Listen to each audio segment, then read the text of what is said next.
अंधेरा ही अंधेरा है और डर भी लग रहा है। कौन है तू? कौन है? मेरे कमरे में क्या कर रही है? तू कौन है और तू यहाँ क्या कर रहा है?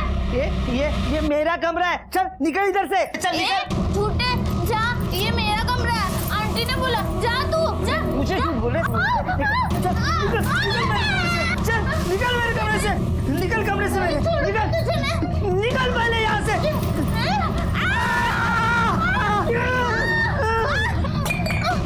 मुझे काटा कुत्ता कुत्ता कुत्ता कुत्ता बोला, लड़की कभी कुत्ता आती है क्या? चरित्र का विकार हमारी गंदी सोच से उपजता है। यही सोच समाज को खराब करती है, क्राइम बढ़ाती है। नमस्कार, मैं senior inspector Rajesh Jadhav crime petrol Dastak के आज के इस एपिसोड में आप सबका स्वागत करता हूँ। आज मैं आपको एक ऐसे केस के बारे में बताने जा रहा हूँ जो 6 महीने पहले मेरे सामने आया था, जब मैं नासिक के सरकारवाड़ा पुलिस स्टेशन में पोस्टेड था। 12 साल की एक बच्ची जो ना सुन सकती थी ना बोल सकती थी, 2 महीने की प्रेग्नेंट थी। ये हमारे समाज का एक बहुत ही घिनौना रूप है। जहां हमें ऐसे बच्चों के साथ हमदर्दी होनी चाहिए, वहीं पर कुछ लोग ऐसे बच्चों का फायदा उठाते हैं। ये बच्चे अपनी तकलीफ बयां नहीं कर पाते और इसीलिए ऐसे केसेस में कल्प्रिट के बच निकलने के चांसेस बहुत ज्यादा होते हैं। ये केस मुझे इसलिए भी याद रहेगा क्योंकि हमारे सामने एक साथ 2 केसेस आए थे जिन्हें हमें सॉल्व करना था। दूसरा केस था आरती नाम की एक लड़की का जो दिमागी तौर पर कमजोर थी।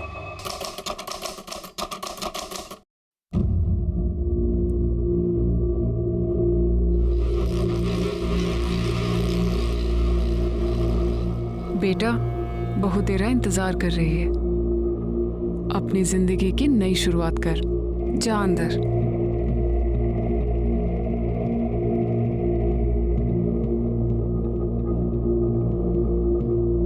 हे भगवान, सब ठीक ठाक हो।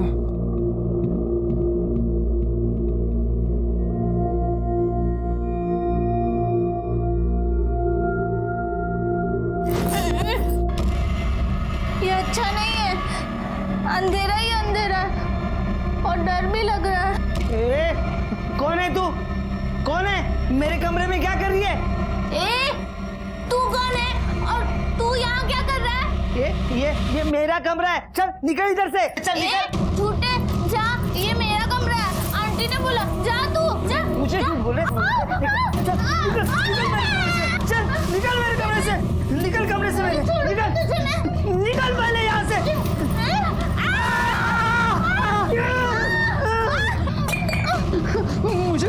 मुझे काटा कुत्ता कुत्ता कुत्ता कुत्ता बोला, लड़की कभी कुत्ता आती है क्या? कुत्ता। ले कुत्ता।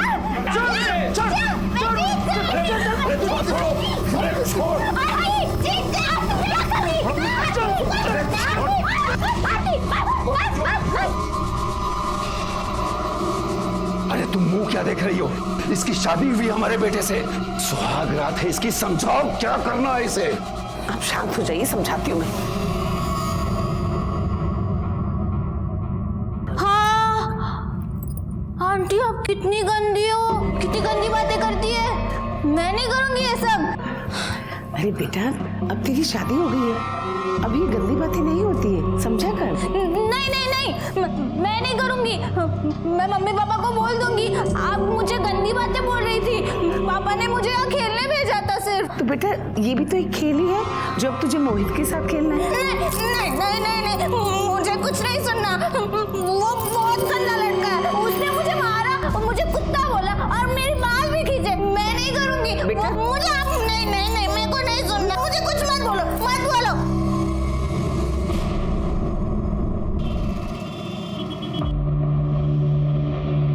देखिए, आपकी बेटी पेट से है।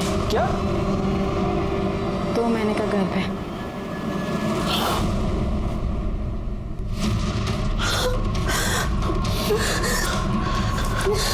क्या केस खेली तू? हाँ, क्या केस? क्या मुंह काला करके आई तू? हम तू मुंह काला करके आई तू? वो सुन नहीं सकती हो, क्या करती है? मार डालोगे क्या बच्ची को? 12 साल की है वो, उसे पता तक नहीं है कि उसके उसके साथ हुआ क्या है? एक तो ठीक से उसका ध्यान नहीं रखा, ऊपर से उसी को ब्लेम कर रहे हो। मैडम जी, हम लोग गरीब लोग हैं, पूरा दिन काम करते रहते हैं हम लोग। अगर इसके पीछे पीछे घूमेंगे तो खाएंगे कहाँ से, बताइए आप। मैडम जी, ये क्या हो गया? हम लोग क्या करें?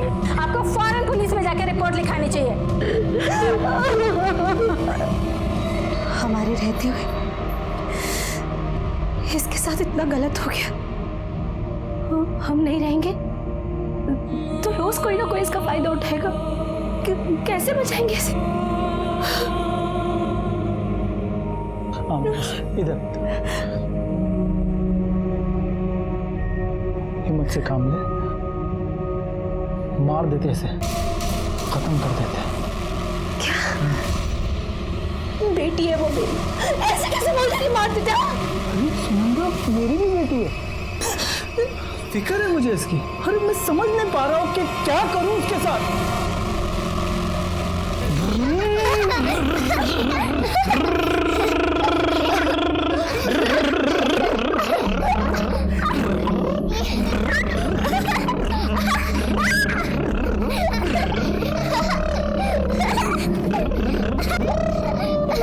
मोहित मोहित, अरे सुन सुन, क्या कर रहा है तू? सुन मेरी बात सुन, तेरे को जितना खेलना है ना इनके संग खेल ले, इनके कमरे में।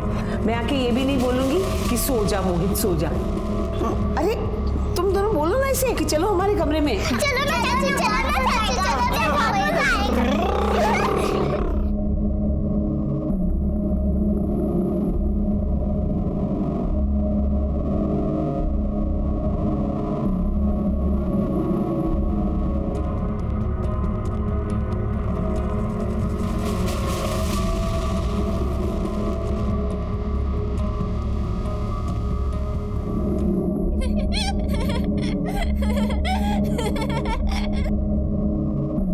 ये खेल बहुत अच्छा है। साहिब बोल रही है किधर घर बनने का काम चालू है, उधर ही गई थी। सर मतलब किसी कंस्ट्रक्शन साइट पर? लेकिन सर ऐसे तो पूरे शहर में न जाने कितनी जगह काम चल रहा होगा। हो सकता है गलती से ये किसी कंस्ट्रक्शन साइट पर गई हो और वहीं पर उसके साथ किसी ने। मोरे भाई एक काम करो, बच्ची को अपने साथ ले जाओ और आसपास के जितने भी कंस्ट्रक्शन साइट्स हैं सब पर चेक करो। हो सकता है ये कल्प्रिट को पहचान ले। Yes sir. और आप प्लीज जितनी जल्दी हो सके इसका अबॉर्शन करवा लीजिए, क्योंकि जितने दिन बीतते जाएंगे कॉम्प्लिकेशन और बढ़ेगी, बच्चे की जान को भी खतरा हो सकता है। ठीक है सर।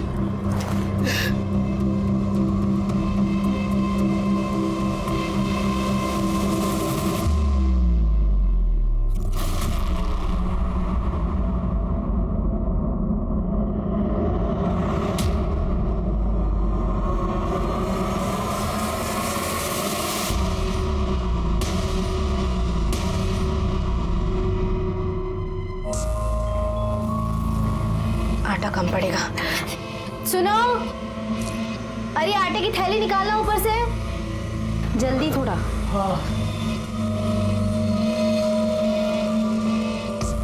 अब या पूरा आटा गिरा। पानी ला पानी।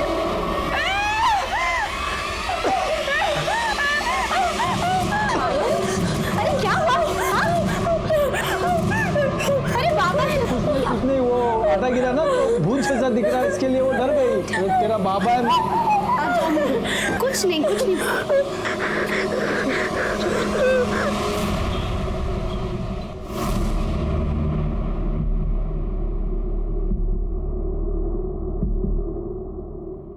मजबूरी है, क्या करूं, पैसे तो देने ही पड़ेंगे। पर इतना मुझे भी मालूम है कि जो हो रहा है वो गलत हो रहा है। सही गलत क्या होता है भाऊ, सिर्फ काम होने से मतलब है। वैसे भी खानदान का वारिस पाने के लिए ये रकम बहुत कम है। चलता हूँ।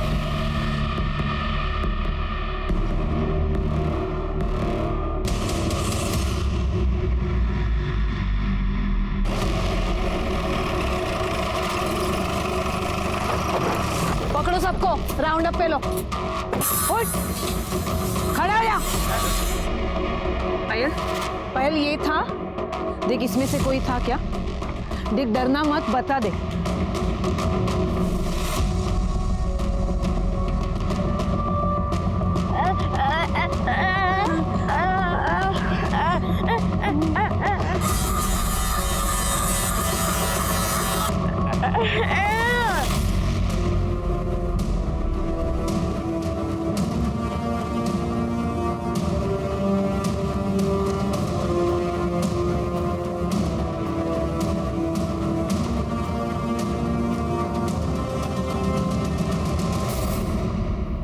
तुम इतना नहीं कर सकती कि रात को मोहित को आरती के कमरे के आसपास जाने से रोक लो?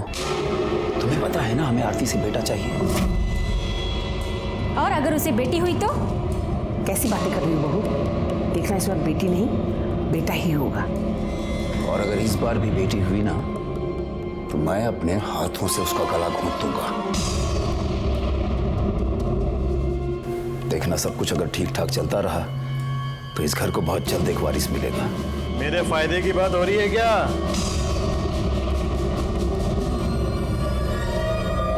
बैठने की जरूरत नहीं है, अंदर कमरे में चलो।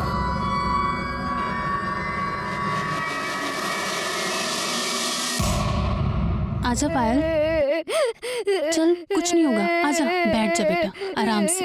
क्या स्टेटस है अभी? कुछ नहीं सर, हमने कम से कम 50 साइट चेक किए। हर साइट के हर एक आदमी को इस बच्ची को दिखाया। सही किसी को नहीं पहचान रही है। ये क्या बोलना चाहती है, क्या समझाना चाहती है, हम कुछ नहीं समझ पा रहे। ये सावंत काजला कौन है? सर दाढ़ी मजदूर है, 7 दिन पहले ही काम पे आया। रोज दारू पी के दंगा करता है सर। आज इसने हद ही कर दी, एक आदमी का सर फोड़ दिया। काय रे तुला?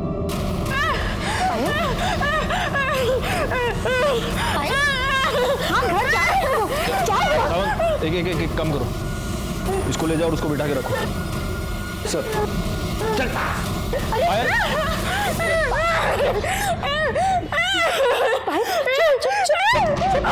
गायकवाड़, कहीं यही तो वो नहीं है जिसने? लेकिन सर सावंत ने तो कहा कि 7 दिन पहले इसने काम ज्वाइन किया। हाँ लेकिन ऐसा, एक मिनट, ऐसा हो सकता है कि जिसने भी पायल के साथ ये किया है उसके चेहरे पर पेंट या चूना लगा हुआ होगा। हो सकता है सर, और शायद इसी वजह से मजदूर को नॉर्मल हालत में देख के बच्ची पहचान नहीं पा रही होगी। क्या पूरा आटा गिरा? पानी अरे क्या हुआ? एड़ी हो गई क्या तू? हाँ कुछ भी मत बोल, समझे क्या? फिर तुम्हें उस दिन आटे में लिपटा देकर पायल चिल्लाई क्यों? अरे मुझे क्या मालूम क्या कुछ चिल्लाई हुआ? लेकिन मुझे मालूम है, आज पुलिस स्टेशन में भी उन लोगों ने एक आदमी को पकड़ा था जो पेंट में लिपटा हुआ था, और पायल उसे देखकर चिल्लाई। ऐसा हो सकता है कि जिसने भी पायल के साथ ये किया है उसके चेहरे पर पेंट या चूना लगा हुआ होगा। और पायल तुम्हें ही देखकर चिल्लाई थी, और तभी मैं समझ गई कि पायल के साथ ये गंदा काम तुमने ही किया है। ए पागल, हाँ मेरे पे उसने आटा गिरा था क्या नहीं? और रोज गिरता क्या मेरा ऐसा आटा? एक बात बताओ, जब भी तुम चक्की से आते हो और आटे में लिपटे हुए होते हो, वैसे ही दिखते हो कि नहीं? और तभी मैं सोचूं कि आजकल नहा धो के क्यों आ रहे हो? अरे देख तू परेशान है, मेरे को मालूम है पायल को लेके। उसके लिए मेरे ऊपर इल्जाम मत लगा, मेरी भी बेटी है वो। मैं इल्जाम नहीं लगा रही हूँ, तुमने ही पायल के साथ गंदा काम किया है। हाँ, और तभी मैं सोचूं कि उसे मारने की बात क्यों बोल रहे थे? मार देते ऐसे, खत्म कर देते ताकि तुम पकड़े ही ना जाओ।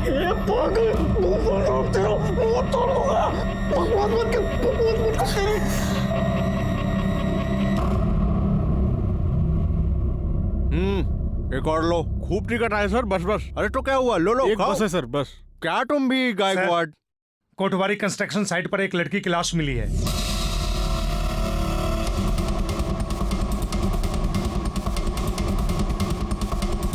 सर डिस्प्यूट की वजह से ये साइट 4 महीने से बंद पड़ी और है। किसने किया था पता लिया?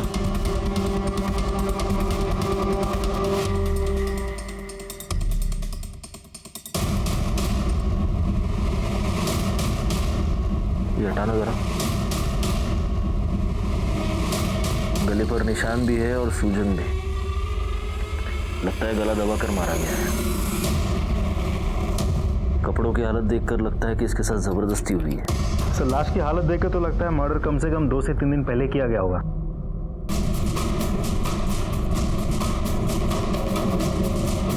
सर आधी खाई हुई चॉकलेट कि इतनी बड़ी लड़की चॉकलेट के लालच में यहाँ तक आ गई?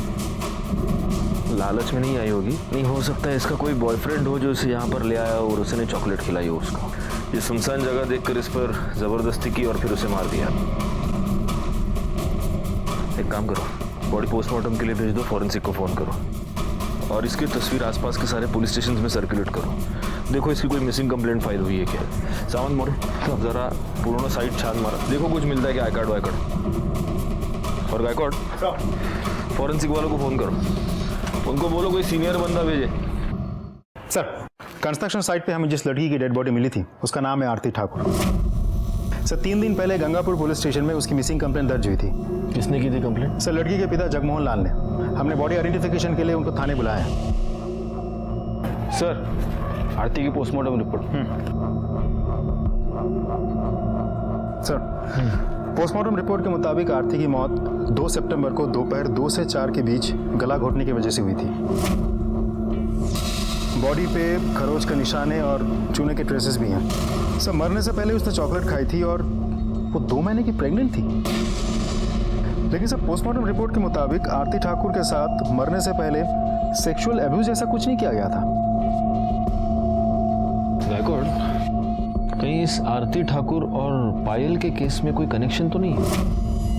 क्योंकि देखो ना, दोनों केसेस में बहुत सारी सिमिलैरिटीज हैं। कंस्ट्रक्शन साइट, चूना, जबरदस्ती। हो सकता है सर, क्योंकि पायल बच्ची है तो शायद उसने पायल को ओवरपावर किया और उसके साथ रेप किया।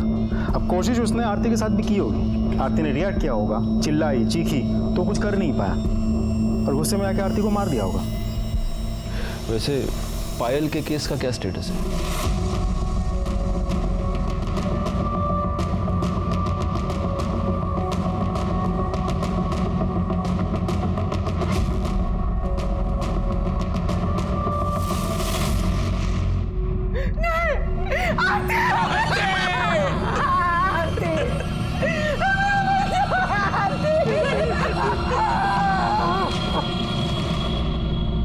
मेरे बच्चे को मेंटल प्रॉब्लम था, उसकी उम्र तो बढ़ गई थी लेकिन दिमाग नहीं। इकलौती बच्ची थी हमारी, बड़े प्यार से पाला था उसे, कभी बोझ नहीं समझा हमने। हमें पता था कि सारी उम्र हमें ही उसकी देखभाल करनी है, क्योंकि बाकी सारी लड़कियों की जैसी उसकी शादी कभी नहीं हो सकती थी। लेकिन अचानक एक दिन सामने से उसके लिए रिश्ता आया।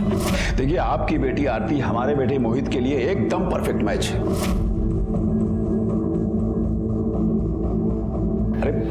अरे हमें पता है आपकी बेटी में थोड़ा बचपना है ना, कोई बात नहीं, हमारा बेटा मोहित भी तो कुछ ऐसे ही है। उसके बाद भी आपको लग रहा है कि 2 कमजोर दिमाग के लोग एक मजबूत परिवार बना सकते हैं? हाँ, क्यों नहीं। और ऐसे एक नहीं कई एग्जाम्पल्स हैं जहां 2 मेंटली अनस्टेबल लोगों ने एक हेल्दी बच्चे को पैदा किया है। और ऐसा मैं नहीं कहता हूं, डॉक्टर्स का कहना है। एक बात तो आप मानेंगे, ये दोनों बच्चे आपस में एक दूसरे को जितना समझेंगे ना, उतना हम इन्हें नहीं समझ सकते। एक बार नॉर्मल इंसान को इनसे प्रॉब्लम हो सकती है, लेकिन इन दोनों को आपस में कभी कोई प्रॉब्लम नहीं होगी। हमने भी सोच लिया कि एक बार कोशिश करके देखें। और धर्मचंद जी कोई ऐसी वैसी तो हस्ती थी नहीं, बड़े बिजनेसमैन थे, बड़ी फैमिली थी उनकी, बड़ा बेटा, बड़ी बहू, पोतियां, दुनिया देखी थी उन्होंने, तो हमें लगा वो सही होंगे। तो आपने आरती की शादी करवा दी? करवा तो दी, लेकिन बाद में हमें लगा कि हमने बहुत बड़ी गलती की है। 2 बार वो ससुराल से बिना बताए भागकर हमारे पास आए। पापा, वो लोग बहुत गंदे लोग हैं। वो मेरे को क्या बोलते पता है? तुम मोहित के साथ गंदी बातें कर, उसके साथ सो जा। मैंने बोला नहीं, मैं बहुत अच्छी लड़की हूँ, मैं नहीं करूँगी। पापा मैंने सही किया ना, बोलो ना मैंने सही किया। तुमने मना क्यों किया? मोहित बहुत अच्छा लड़का है। नहीं नहीं नहीं, वो अच्छा लड़का नहीं है, मैं अच्छी हूँ। मैं उसके साथ खेलती हूँ ना, तभी वो अच्छा रहता है।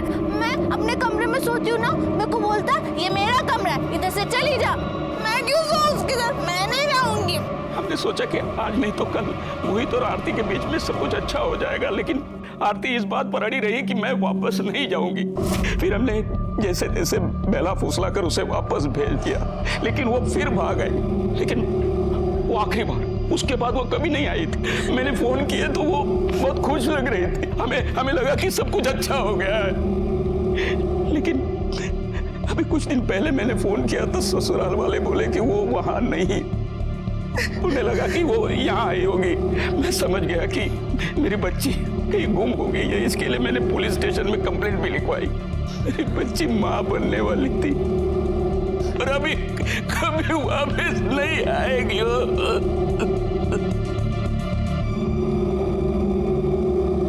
देखो, तुम लोगों में से कोई भी इस लड़की को जानता है तो अब भी बता दो, बाद में मौका नहीं दूंगी।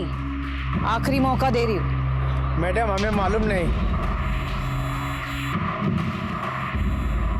मैडम मेरी बच्ची का रो रो के बुरा हाल, क्या करूं कुछ समझ में नहीं आ रहा।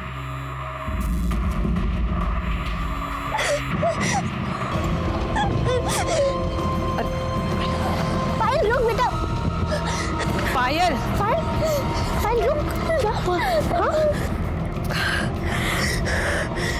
मैडम पायल बहुत परेशान हो गई है, मैं उसे घर ले जाके थोड़ा आराम करने देती हूँ। देखिए आप उसको लेके जा सकती, लेकिन उससे पहले इसे पुलिस स्टेशन चलना पड़ेगा। ये क्या रोज रोज का नाटक लगा रखा है? मेरी बच्ची के साथ गलत हुआ है, जिसने गलत किया उसे तो आप लोग पकड़ नहीं रहे, लेकिन हम लोग को रोज रोज हाजिरी लगानी पड़ रही है। देखिए ये प्रोसीजर। चल पाए, आज इनका नाटक खत्म कर ही देते हैं। साहब बहुत हुआ साहब, हमें और जांच नहीं करवानी है, हमें अपना केस वापस लेना है। केस वापस लेना है? हाँ साहब। हम उस आदमी को ढूंढने की कोशिश कर रहे हैं जिसने आपकी बच्ची के साथ। मेरी पायल अभी बहुत छोटी और उसे ऐसे गली गली घुमाना नहीं होगा सर। देखिए हमें ये करना पड़ रहा है क्योंकि हम उसे ढूंढने की कोशिश कर रहे हैं। क्या आप ये नहीं चाहते कि उसे सजा हो? साहब क्या फर्क पड़ जाएगा साहब, वो पकड़ा जाए, उसे सजा मिले ना मिले साहब। पहले भी साहब इसकी शादी नहीं होने वाली थी, अब तो इतनी बदनामी हो गई है कि अब तो हो ही नहीं सकती ना उसकी शादी साहब। नहीं साहब, बच्ची है साहब, भूल जाएगी साहब, वो भूल जाएगी साहब। भूल जाएगी? मुझे यकीन है कि अभी अगर पायल बोल पाती तो ये यही बोलती कि उस आदमी को सजा मिलनी चाहिए, वो पकड़ा जाना चाहिए। क्या तुम चाहती हो कि वो आदमी ऐसे खुला घूमता रहे और पायल जैसी बच्चियों को अपना टारगेट बनाता रहे? देखो मैं तुम्हारी तकलीफ समझता हूं, लेकिन मैं रिक्वेस्ट करता हूं प्लीज प्लीज हमें थोड़ा सा टाइम और दीजिए प्लीज। हम उसे जरूर पकड़ लेंगे। ठीक है सर।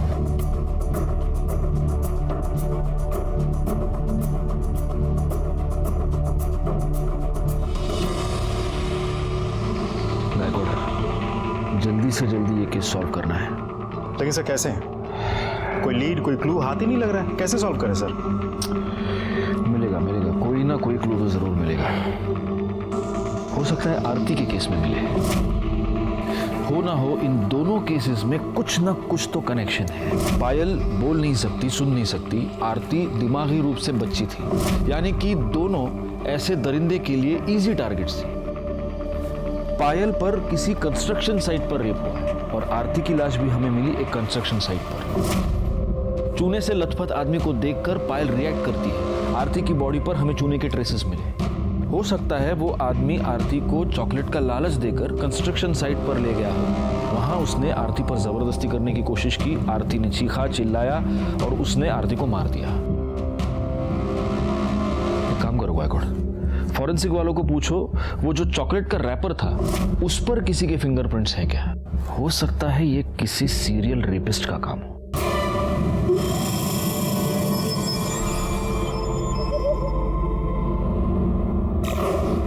आपको ऐसे नहीं लगता कि आपके बेटे का घर बसाने की आपकी इच्छा ने ही आरती की जान ले ली?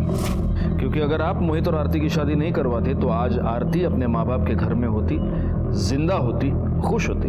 क्या कह रहे हैं सर आप? मैं तो सिर्फ अपने बेटे का घर बसाना चाहता था, अपने खानदान के लिए एक वारिस चाहता था। मतलब ये कि मेरे बड़े बेटे रोहित की सिर्फ 2 बेटियां हैं। बहुत कोशिश करने के बावजूद बेटा नहीं पैदा हो सका और मेरे पास मोहित की शादी करवाने के अलावा और कोई चारा नहीं था। अपने खानदान के लिए वारिस की चाहत रखना कौन सा गुनाह है? और आपके प्लानिंग के मुताबिक आरती आराम से आपके घर में एडजस्ट हो गई? हाँ सर। हाँ साहब, यहाँ वो बहुत खुश थी। इतनी खुश थी कि 2 बार बिना बताए अपने मायके भाग गई। सर वो तो शुरू में नॉर्मल लड़कियों को भी एडजस्ट होने में टाइम तो लगता है ना सर। वो तो फिर भी मेंटली अनस्टेबल थी। एनीवे, मोहित कहाँ है, उसको बुलाइए।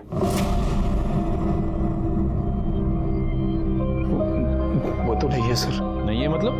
कहाँ गया?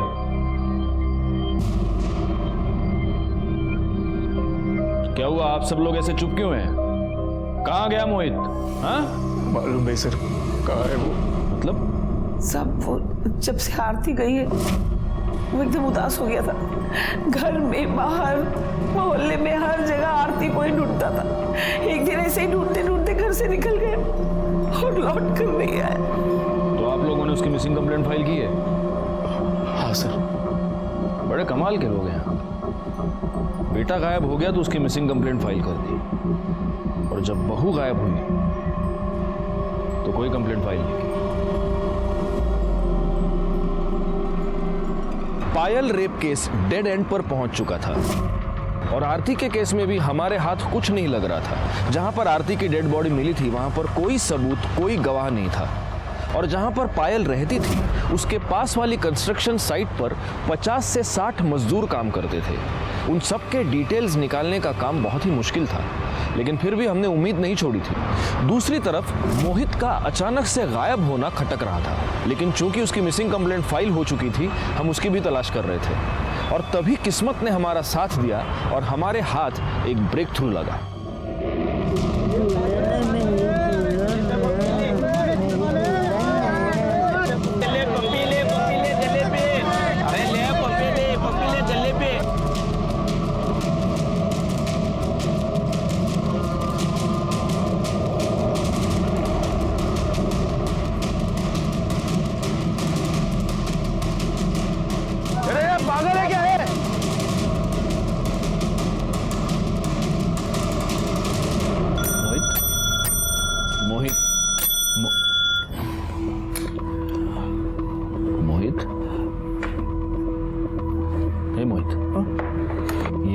ये गायकवाड़ अंकल है ना, इन्होंने तुम्हें पहचान लिया, नहीं तो ये सावंत काका ये तो तुमको जेल में डाल देते।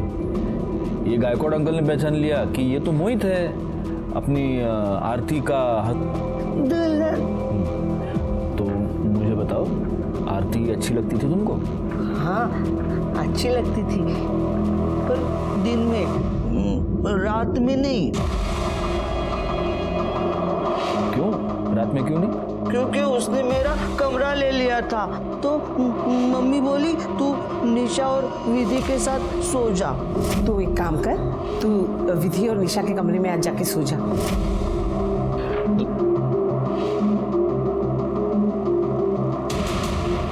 मतलब उस दिन के बाद तुम और आरती उस कमरे में साथ में कभी नहीं सोए?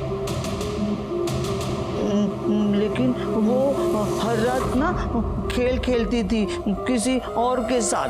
ये खेल बहुत अच्छा है, मुझे बहुत मजा आता है। खेल?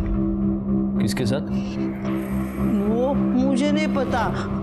एक दिन मैं देखने के लिए गया तो मम्मी ने मुझे रोक दिया, बोली तू खेल में डिस्टर्ब मत कर। तू यहाँ क्या कर रहा है इस समय? मम्मी मुझे अंदर जाना है, अंदर आरती किसी के साथ खेल रही है और वो बहुत खुश है। मुझे अंदर जाना है मम्मी, मुझे अंदर जाना है। खोलो ना दरवाजा मम्मी। खुलवा के खोलो ना, जल्दी खोलो ना। लेकिन मेरी एक बात सुन ले, अगर तू अंदर खेलने गया ना तो फिर मैंने जो वो मोतीचूर के लड्डू बनाए हैं ना, वो मैं विधि और निशा को दे दूंगी, तुझे नहीं दूंगी। जा तू खेल। नहीं मम्मी, मोतीचूर के लड्डू मुझे चाहिए, मुझे वो बहुत पसंद है। दो ना मम्मी मुझे लड्डू, दो ना मोतीचूर के। चाहिए ना लड्डू? तो चल चल चल मेरे साथ। हाँ तो मैं नहीं गया और मैं विधि और निशा के कमरे में जाके सो गया। हाँ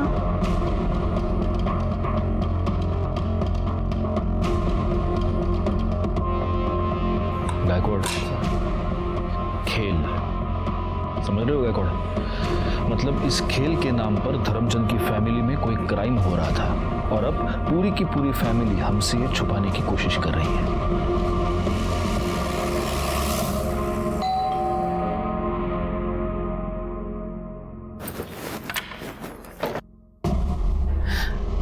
मोहित, अच्छा, कहाँ था बेटा तू? हाँ, कहाँ था? कितनी चिंता हो रही थी हमें तेरी। मोहित बेटा कहाँ था तू?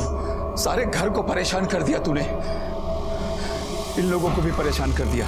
Thank you sir, thank you so much, बहुत बहुत धन्यवाद आप लोगों का। वैसे ये कहाँ मिला आप लोगों को? सबसे पहले आप हमें ये बात बताइए कि आरती के साथ उसके कमरे में हर रात कौन होता था? क्या हुआ? आप लोग चुप क्यों हैं? जवाब दीजिए। क्योंकि मोहित ने हमें यह बताया है कि वो आरती के साथ एक बेड में कभी सोया ही नहीं। कौन होता था उसके साथ? अरे साहब, ये तो कुछ भी बोलता है, खाली दिखने में बड़ा है, दिमाग तो इसका 10 साल के बच्चे जैसा है, कुछ भी बोलता रहता है ये। अच्छा, धर्मचंद जी, आपको वारिस चाहिए था, तो जब आपको लगा कि मोहित लायक नहीं है तो आपने रोहित को भेज दिया आरती के साथ, है ना?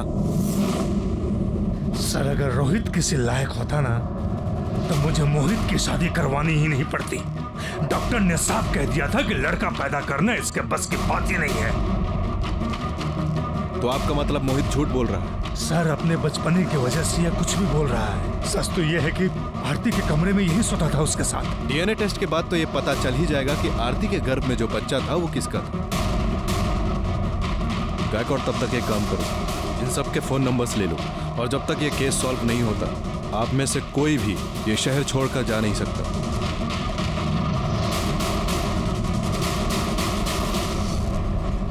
गायकवाड़, इस मोहित की मेंटल कंडीशन ऐसी नहीं है कि वो कोई प्लानिंग व्लानिंग कर सके। जरूर ये घर वाले हमसे कुछ छुपा रहे हैं। मतलब मोहित ने आरती के साथ कुछ नहीं किया, और रोहित को सिर्फ बेटियां हैं, वो बेटा पैदा नहीं कर पाया। तो कहीं ऐसा तो नहीं कि बेटे के लालच में इस धर्मचंद ने ही आरती को प्रेग्नेंट कर दिया हो, या किसी और से करवाया हो? तो आपका मतलब है कि आरती को प्रेग्नेंट करने के लिए उसने किसी को पैसे दिए होंगे? हो सकता है। एनीवे, देखते हैं कि मोहित के डीएनए रिपोर्ट में क्या निकलता है। तब तक एक काम करना, इन सब की मोबाइल लोकेशन निकालो और ये चेक करो कि जब आरती का मर्डर हुआ तब इनमें से कोई उस कंस्ट्रक्शन साइट के पास था क्या? यस सर, पायल के घर के पास जहाँ वो खेलती है वहाँ पर एक घर का रेनोवेशन चल रहा है। सर, वहाँ पे एक मजदूर है, प्रफुल्ल। वो पिछले 1 महीने से काम पे नहीं आ रहा है और उसका फोन भी स्विच ऑफ है। नहीं, लेकिन अगर वो 1 महीने से काम पर नहीं आ रहा है तो ये बात हमें पहले पता नहीं चली। सर, अब तक हम कंस्ट्रक्शन साइट देख रहे थे, घर का रिनोवेशन हमने कंसिडर ही नहीं किया। Mummy,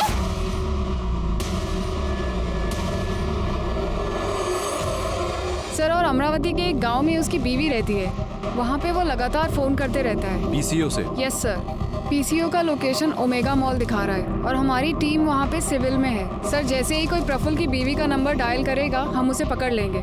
good. सर, ये डीएनए। सर, रिपोर्ट के मुताबिक आरती के पेट में जो फिटस था उसका डीएनए मोहित के डीएनए से 50% मैच होता है। इसका मतलब जिसने भी आरती पर जबरदस्ती की है वो मोहित का ही फैमिली मेंबर है। मतलब ये धर्मचंद हमसे कुछ छुपा रहा है। ये दूसरा लेटर क्या है? सर, मैंने खोला नहीं, इस पर आपका नाम लिखा है।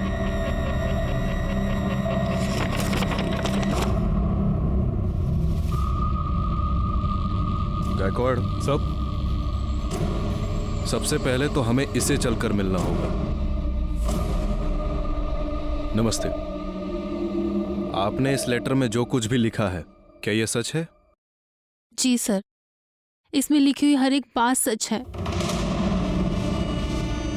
मेरे ससुर हर किसी को दबा के रखना चाहते हैं और सिर्फ उनके हिसाब से यूज करने की चीज है बस, फिर चाहे वो घर का वारिस ही पैदा करना क्यों ना हो। जब मेरी 2 बेटियां हुई तो उन्होंने मुझे और मेरे पति को बहुत गालियां दी और हमें फोर्स किया बेटा पैदा करने के लिए। लेकिन जब मैं प्रेग्नेंट नहीं हो पाई तो अरे रोहित, तुम इतनी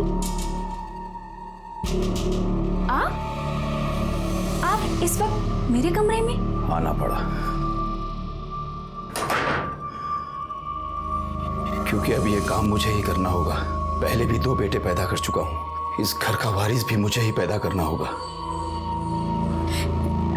आप ये नहीं कर सकते। मेरी बात को समझिए, आप ऐसा नहीं कर सकते। बात को समझने की कोशिश करो। मुझे अपने परिवार के लिए वारिस चाहिए और वो देना तुम्हारी जिम्मेदारी है। मुझे वारिस चाहिए। मेरी बात को समझिए। मुझे वारिस चाहिए। तो आपके पति ने कभी इस पर ऑब्जेक्शन नहीं लिया? नो सर, वो अपने पापा से बहुत डरते हैं, उनके सामने वो कुछ बोल नहीं पाते। और फिर उसके बाद से मेरे ससुर रोज रात को मेरा रेप करते थे। लेकिन फिर मैंने डिसाइड किया सर कि अब ये और मैं बर्दाश्त नहीं करूंगी। तो फिर क्या किया आपने? मैंने अपनी बच्चेदानी निकलवा दी। और उन्होंने आपको ये करने दिया? नहीं सर, सच बोलती तो नहीं करने देते। मैंने कहा कि डॉक्टर ने कहा इन्फेक्शन हुआ है, यूट्रस निकालना पड़ेगा। अब जब मैं उनके किसी काम की नहीं रही तब उन्होंने मोहित की शादी करने की सोची। कौन है तू? कौन है? मेरे कमरे में क्या कर रही है? तू कौन है और तू यहाँ क्या कर रहा है? ये मेरा कमरा है। चल निकल इधर से। चल निकल। झूठे, जा, ये मेरा कमरा है। आंटी ने बोला जा तू जा। मुझे क्यों बोले? चल निकल मेरे कमरे से। निकल कमरे से मेरे। निकल पहले यहाँ से।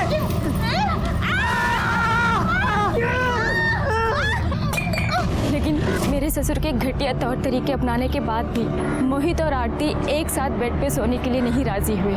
नहीं, मैं नहीं करूँगा। ये गंदी बात है। मैं नहीं उतारूंगा। कोई गंदी बात नहीं है। कपड़े निकाल। नहीं, मैं नहीं करूँगा। मैं नहीं करूँगा। मैं नहीं करूँगा।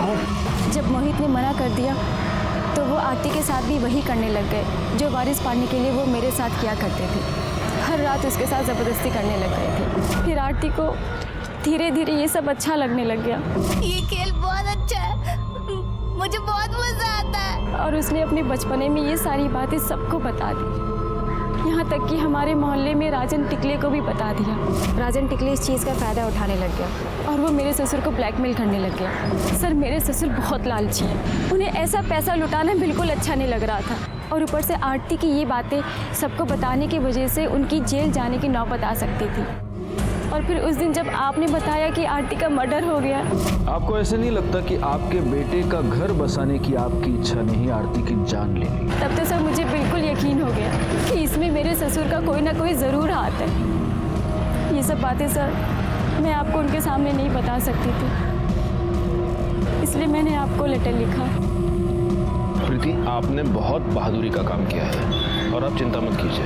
धर्मचंद ने आपके साथ और आरती के साथ जो भी किया है उसके लिए उसे हम सजा जरूर दिलवाएंगे।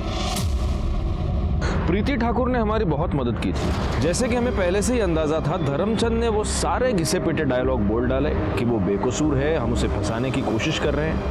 बहरहाल हमने उसे अरेस्ट किया और उसका डीएनए टेस्ट करवाया।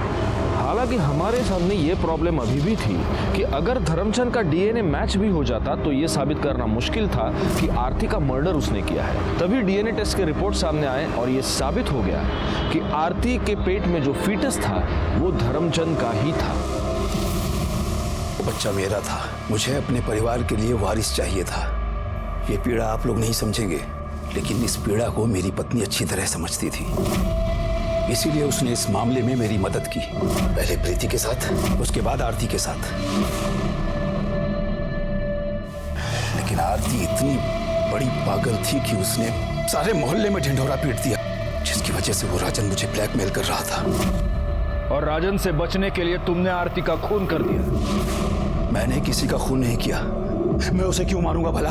मुझे तो उससे वारिस चाहिए था, जो उसके जाने के बाद अब तो इम्पॉसिबल है। झूठ मत बोलना धर्मचंद, हमारे पास गवाह है। आपका गवाह झूठ बोल रहा है। और वैसे कौन है आपका गवाह? मेरी पत्नी, मेरा बेटा या उसकी पत्नी?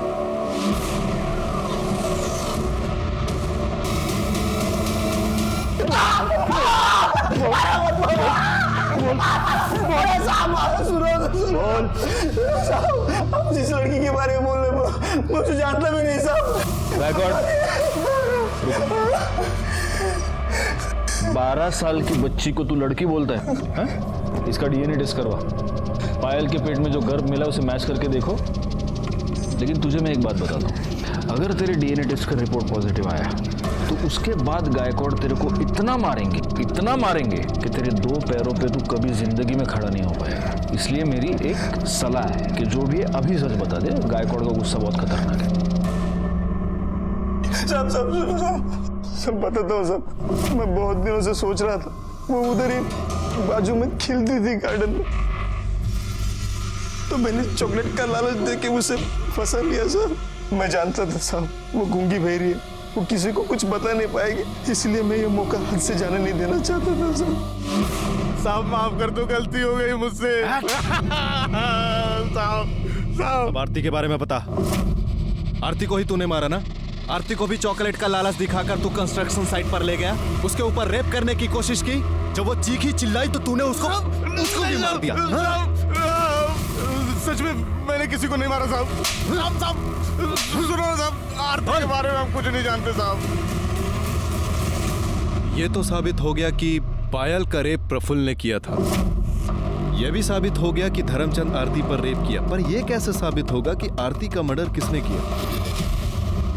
मर्डरर ने कुछ ना कुछ गलती तो की ही होगी। एक काम करो, पता करो कि किसी दुकान पर आरती चॉकलेट लेने गई थी क्या, क्योंकि हो सकता है कि जो मर्डरर है वो चॉकलेट का लालच दिखाकर आरती को अपने साथ ले गया हो। सब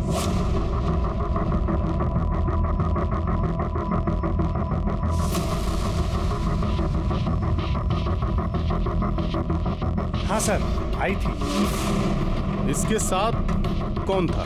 ये आदमी था? ये नहीं था सर। ये नहीं सर। अब हाँ साहब, हमें यह तो पता चल गया कि तुमने आरती का मर्डर किया। क्यों किया? तुमने आरती को इसलिए मारा क्योंकि तुम अपने ससुर से बदला लेना चाहती थी। तुम नहीं चाहती थी कि धर्मचंद को उसका वारिस मिले, तुम ये चाहती थी कि धर्मचंद जिंदगी भर वारिस के लिए तड़पता रहे। कैसे मारा उसको, बताओ। उस दिन 2 सितंबर को मैं और आरती घर में अकेले थे। मैंने उसको ये लालच दिया कि मैं उसको उसकी फेवरेट चॉकलेट दिलाऊंगी और अपने साथ लेके चली गई। मुझे ये भी पता था कि कंस्ट्रक्शन साइट बहुत टाइम से बंद पड़ी है। मैंने उसको उसकी फेवरेट चॉकलेट दी और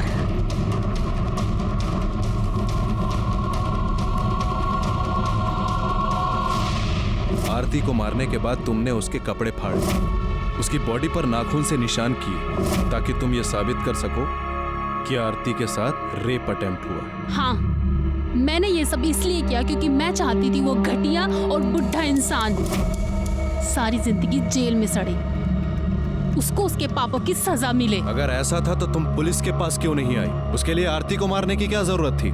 लेकिन तुमने अपने आप को भगवान समझा और उस सारे चक्कर में तुमने एक मासूम लड़की की जान ले ली। हमारी ये थ्योरी गलत साबित हुई कि आरती और पायल के केस के बीच कोई कनेक्शन है।